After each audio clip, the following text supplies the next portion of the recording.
we're a couple miles out in the ocean right now. Oh my gosh. It was horrible. Holy cow. Oh. At least 5 miles, just dead fish. It's a sight Charlotte County boater Miles Weitzman won't forget. A stream of dead fish in the Gulf as far as he could see. A scene so bad his family captured the 2018 red tide bloom on home video. I was more upset about it. Most of the contamination's coming up from upstream in the Peace, Caloosahatchee, and the Myakka from the farmlands. Weitzman knows there's not just one cause for these blooms, and he thinks homeowners need to be part of the solution. There's no question that something needed to be done to mitigate the pollution from the septic systems. That's exactly what's happening in his Port Charlotte neighborhood. Weitzman is one of about 1,300 property owners near Charlotte Harbor being transitioned from a septic tank to the county's sewer system. It's called the Ackerman Project. Brandon Moody, the water quality manager for Charlotte County, is helping lead the effort to clean up the waterways. He's concerned about large-scale blooms. These sort of blooms have been happening for a few years in Lemon Bay and just piecemeal in Charlotte Harbor, but they're happening at a rate that's definitely more intense than what we've seen in recent years. The reason septic tanks are being targeted, in many cases, our human waste is polluting our waterways because the tanks aren't effectively processing it. Here's the problem. When dirty water or waste goes into a septic tank, bacteria helps break it down, and the sewage or effluent that remains gets spread across a nearby drain field. The rock and soil in the ground are supposed to filter out germs and other pollutants like nitrogen, keeping bad stuff out of the ground.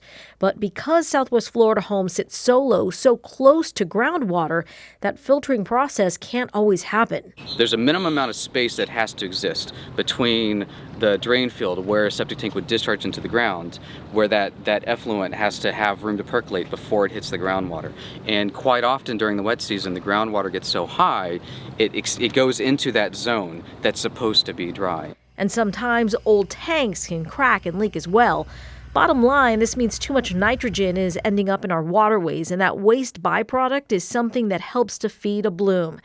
Dave Watson showed us the county's new vacuum sewer system that he says is greatly reducing nitrogen levels. Somewhere around 6 to 8 parts per million of nitrogen. In a normal septic tank, you're looking anywhere from about 50 to 200 parts per million of nitrogen.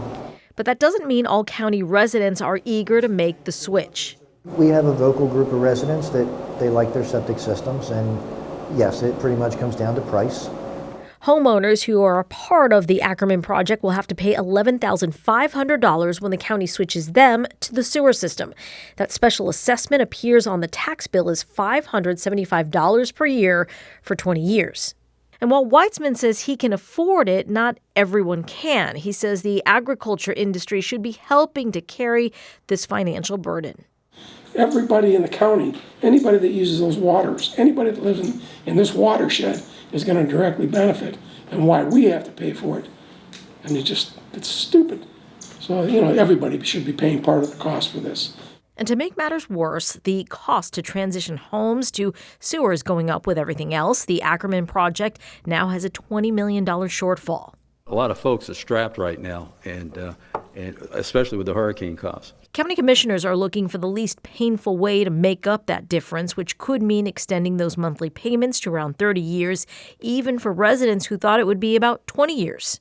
Weitzman says one of the most frustrating things is seeing what he calls the slow progress of this project. This is one that's been 3 years and they haven't got hardly anything done. While the county is not only having to figure out the enormous cost of this conversion, it's dealing with a community that was developed untraditionally when it comes to utilities. Most of the county was plotted to sell as individual lots without sewer infrastructure, and now development is just happening faster than the county can expand its sewer system. For about every one house that we convert to public sewer, we have 3 new houses going in on septic. The Ackerman Project is estimated to be completed by the end of 2027, but getting the entire county caught up on this transition to sewer to help improve water quality could take decades. That is red tide. In Port Charlotte, I'm Sandra Viktorova for WGCU News.